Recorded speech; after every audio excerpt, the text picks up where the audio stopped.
Hello everyone, आप सभी का स्वागत करता हूं रीजनिंग का डे 3 क्लास में। आज की इस क्लास में हम इंग्लिश अल्फाबेट की सीरीज को आगे कंटिन्यू करेंगे दोस्तों, जिसमें हम नए पैटर्न के सवालों का डिस्कशन करेंगे। आपको अप्रोच बताएंगे कि कैसे आप इंग्लिश अल्फाबेट सीरीज के सवालों को एक बेहतर अप्रोच के साथ सॉल्व कर पाएंगे कम से कम समय में। तो उसको सीखना पड़ेगा पहले आपको, तो बेहतरीन तरीके से आपको समझाया जाएगा, सिखाया जाएगा। ऑब्वियस सी बात है, आज का यह सेशन डे 3 सेशन है, मतलब डे 1 और डे 2 क्लास में हम लोगों ने बहुत सारी बातें ऑलरेडी सीख के रखा होगा। बिल्कुल, तो आप उसको जरूर फॉलो करिए, क्योंकि आगे हम जैसे जैसे सवाल का लेवल बढ़ाते जाएंगे तो जो हम ऑलरेडी सीख चुके हैं कंसेप्ट, जो ट्रिक सीख चुके हैं, उसको वहां पे जरूर इस्तेमाल किया जाएगा। तो आपका कनेक्टिविटी वाला जो पार्ट है वो मजबूत होना जरूरी है, और ये तभी मजबूत हो पाएगा जब आप सीक्वेंस में सारे लेक्चर को फॉलो करेंगे। ठीक है ना?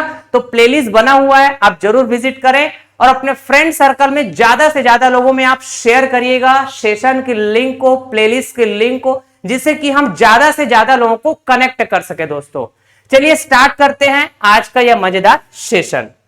देखिए दोस्तों, अंग्रेजी वर्णमाला में कुल कितने अक्षर होते हैं? तो 26 अक्षर होते हैं। इंग्लिश अल्फाबेट की सीरीज में टोटल 26 लेटर होते हैं। अगर मैं ये टोटल 26 लेटर को दो बराबर हिस्से में डिवाइड करना चाहूं तो बिल्कुल कर सकता हूं। मैंने कहा जी फर्स्ट हाफ, ठीक है, फर्स्ट हाफ, इसका मतलब प्रथम अर्धांश, ठीक है।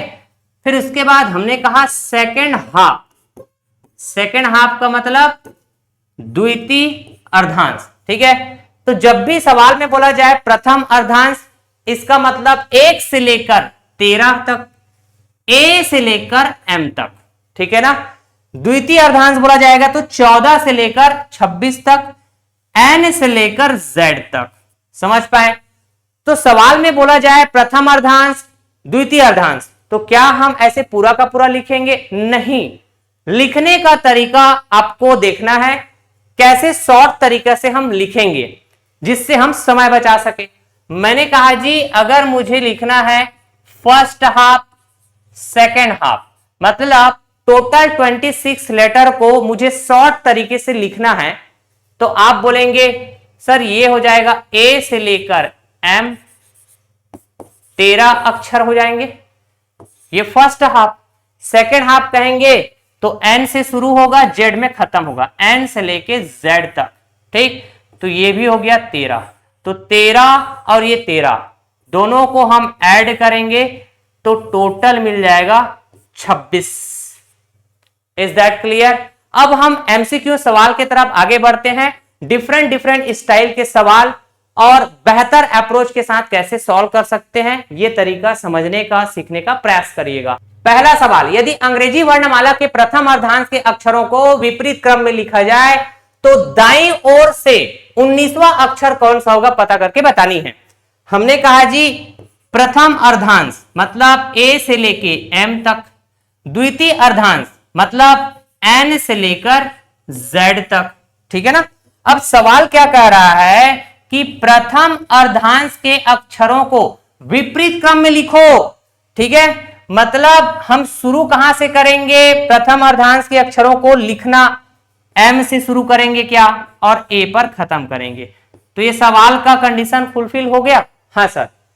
और यहां पे देखेंगे द्वितीय अर्धांश के अक्षरों के क्रम में कोई बदलाव नहीं किया जाएगा, क्योंकि सवाल ऐसा कुछ बोल ही नहीं रहा है द्वितीय अर्धांश को लेकर। सिर्फ प्रथम अर्धांश के लिए कंडीशन अप्लाई करना था कि अक्षरों को विपरीत क्रम में लिखो, लिख दिया, ठीक है। अब ऐसा करने से आपको बताना है कि दाईं ओर से 19वां अक्षर क्या होगा। दाई मतलब राइट, तो आपका राइट इधर है क्या, 19वां अक्षर देखना है। तो 19 कदम आप आगे बढ़ेंगे दोस्तों, दाईं ओर से चलना शुरू करेंगे, 19 कदम आप आगे बढ़ेंगे तो 19वां अक्षर मिल जाएगा।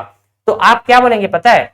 सर ये सेकेंड हाफ से हम चलना शुरू करेंगे, जेड से चलना शुरू करेंगे, क्योंकि दाएं से चलना है, तो ठीक। तो जेड से एन तक तो चलेंगे, 13 अक्षर तो यही हो गया, 13 कदम यही हो गया। अब 19 कदम चलना था ना अपने को दाएं से, तो 6 कदम और चलना पड़ेगा, 6 कदम और चलना पड़ेगा, तब जाके मुझे 19वां अक्षर मिलेगा। ठीक है ना। तो 6 कदम में हम शुरू कहां से करेंगे? ए से करेंगे क्या? A B C D E F, यहीं पे आ जाएगा 19। ठीक है ना। 19वां अक्षर एफ हो जाएगा। समझ पाए क्या? चलिए अगला सवाल, यदि अंग्रेजी वर्णमाला के प्रथम अर्धांश को विपरीत क्रम में लिखा जाए तो आपके दाईं ओर से 10वें अक्षर के बाएं 7वां अक्षर क्या होगा? ठीक है, थोड़ा सवाल का लेवल बढ़ते जाएगा। ठीक है ना। मैंने कहा जी प्रथम अर्धांश, प्रथम अर्धांश के अक्षरों को विपरीत क्रम में लिखना, मतलब शुरू करेंगे एम से, खत्म करेंगे ए पर। यह हो गया प्रथम अर्धांश। ठीक है। और द्वितीय अर्धांश में कोई बदलाव नहीं करना है भाई साहब। ठीक है ना। अक्षरों का क्रम जैसा होता है वैसा ही, शुरू करेंगे एन से, खत्म करेंगे जेड पर। ठीक। तो आपने कहा जी सवाल के हिसाब से दाईं ओर से चलना शुरू करना है। ठीक। 10 कदम चलेंगे क्या? दाईं ओर से 10 कदम चलेंगे। चल लिया। ठीक है। तो यहां कहीं पे पहुंच जाएंगे। तो दाईं ओर से 10वें अक्षर के बाएं, मतलब फिर आगे चलना पड़ेगा। कितना कदम? 7 कदम। ठीक है। तो यहां कहीं पहुंच जाएंगे, मतलब आपको दाईं ओर से टोटल कितना चलना है? 17 कदम, मतलब 17वां अक्षर बताना है दाईं ओर से। जिधर से शुरू करते हैं या फिर शुरू में जो लिखा हुआ रहेगा बायां या दायां। ठीक है। तो ऐड या फिर माइनस करने से जो नंबर मिलता है वो कहां से काउंट होगा? जहां से है शुरू होता है। तो दाएं से 17वां अक्षर देखना है क्या? और ये कंसेप्ट हमने डे 1 क्लास में सीख के रखा हुआ है। ठीक है, बढ़िया। तो आपने कहा जी अगर हम दाएं से चलना चालू करेंगे, मतलब सेकंड हाफ से चलना चालू करेंगे, मतलब जेड से चलना चालू करेंगे, तो जेड से एन तक चलेंगे तो 13 कदम तो यही हो जाएगा कि नहीं? ठीक है। अब उसके बाद हम फर्स्ट हाफ में एंटर करेंगे, तो और कितना चलना पड़ेगा बताएंगे जरा? 17 चलना है टोटल, तो 13 चल चुके हैं, 4 और चलेंगे। तो ए बी सी डी है ना, ए बी सी डी, यही हो जाएगा 17। आंसर क्या होगा? D for Delhi. बढ़िया। ठीक है। चलिए अगला सवाल, यदि अंग्रेजी वर्णमाला के द्वितीय अर्धांश को विपरीत क्रम में लिखा जाए तो दाएं से 12वें अक्षर के बाएं चौथा अक्षर कौन सा होगा? पता करके बतानी है दोस्तों। ठीक है ना। तो इस बार प्रथम अर्धांश के अक्षरों के क्रम में कोई छेड़खानी नहीं करना है, मतलब शुरू करना है ए से, खत्म करना है एम पर। ठीक है ना। ये हो गया प्रथम अर्धांश। लेकिन इस बार द्वितीय अर्धांश के अक्षरों के क्रम को उल्टा लिखना है, रिवर्स ऑर्डर में लिखना है दोस्तों। ठीक है, रिवर्स ऑर्डर में। तो आप कहेंगे सर द्वितीय अर्धांश हम शुरू करेंगे Z से और खत्म करेंगे N पर, यही हो जाएगा सवाल के हिसाब से। अब सवाल फिर से बोल रहा है चलना किधर से है? दाएं से चलना है। शुरू में क्या लिखा है? दायां। ठीक है ना। तो आप दाएं से चलना शुरू करेंगे, 12 कदम चलेंगे क्या? दाएं से 12 कदम, दाएं से 12 कदम आपने चला। ठीक है। तो यहां कहीं पे पहुंच गए। अब यहां पहुंचने के बाद मतलब ये 12वें अक्षर हो जाएगा दाएं से 12वें अक्षर, इसके बाएं, तो इसके बाएं मतलब ये बायां और दायां, तो बायां मतलब आगे चलना पड़ेगा क्या? कितना? 4 कदम। तो यहां कहीं पे पहुंच जाएंगे। तो आप कंटिन्यू आगे बढ़ते जा रहे हैं क्या? दाएं से चलना चालू किए तो इसलिए ये ऐड हो जाएगा, 12 और 4 16। तो दाएं से ये 16वां अक्षर ऐसे बोला जाएगा क्योंकि शुरू में क्या लिखा है? वो है दायां। ठीक है ना। तो दाएं से 16वां अक्षर, यही बताना है। तो देखिए अगर हम दाएं से चलेंगे मतलब सेकंड हाफ से चलना चालू करेंगे, और सेकंड हाफ यहां पे शुरू कहां से हो रहा है? एन से हो रहा है सवाल के हिसाब से। ठीक है ना। तो 13 कदम तो यही हो जाएगा, हमको चलना है 16 कदम। तो अब हम फर्स्ट हाफ में एंटर करेंगे, 13 कदम चल चुके हैं, फर्स्ट हाफ में हम 3 कदम और चलेंगे क्या? ठीक है। तो 3 कदम कैसे चलेंगे? पहला एम हो जाएगा, ठीक है, दूसरा एल हो जाएगा क्या? ठीक है, और ये तीसरा के। तो यही है 16th फ्रॉम राइट। ठीक है ना। के आंसर क्या हो जाएगा? के। ठीक है। चलिए अगला सवाल, यदि अंग्रेजी वर्णमाला के दूसरे अर्धांश मतलब सेकेंड हाफ, यदि अंग्रेजी वर्णमाला के दूसरे अर्धांश के अक्षरों को विपरीत क्रम में लिखा जाए तो बाएं से 13वें अक्षर के दाएं 16वां अक्षर कौन सा होगा, पता करके बतानी है। इस बार हम चलना शुरू कहां से करेंगे, बाएं से चलना शुरू करेंगे। तो आपका बायां मतलब इधर लेफ्ट से चलना शुरू करेंगे। तो सबसे पहली बात मैंने कहा जी, प्रथम अर्धांश को लिखना शुरू करेंगे हम ए से, खत्म करेंगे एम पर। ठीक है, हमको कंडीशन दिया गया है दूसरे अर्धांश के लिए अक्षरों को विपरीत क्रम में लिखना है। तो मैंने कहा सेकेंड हाफ द्वितीय अर्धांश शुरू करेंगे लिखना Z से और खत्म करेंगे N पर। सवाल के हिसाब से यही बात है।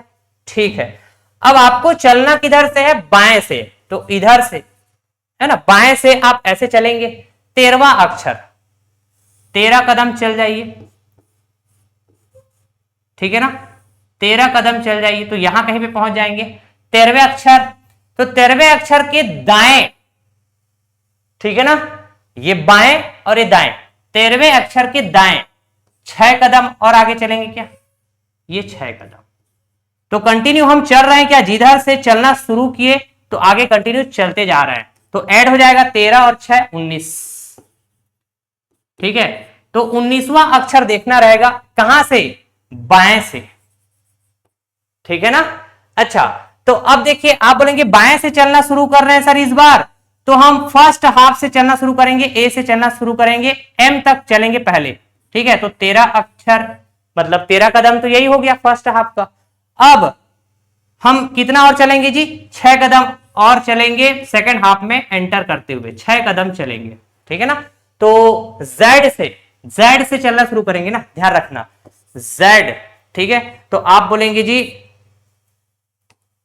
जेड, फिर उसके बाद वाई, फिर उसके बाद एक्स, फिर डब्ल्यू, वी, यू, ऐसे ही बोलेंगे 6 कदम ना। ठीक है, 1 2 3 4 5 6, तो यही हो जाएगा हमारे पास 19।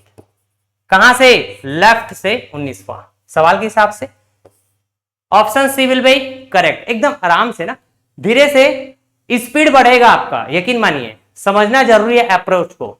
ठीक है,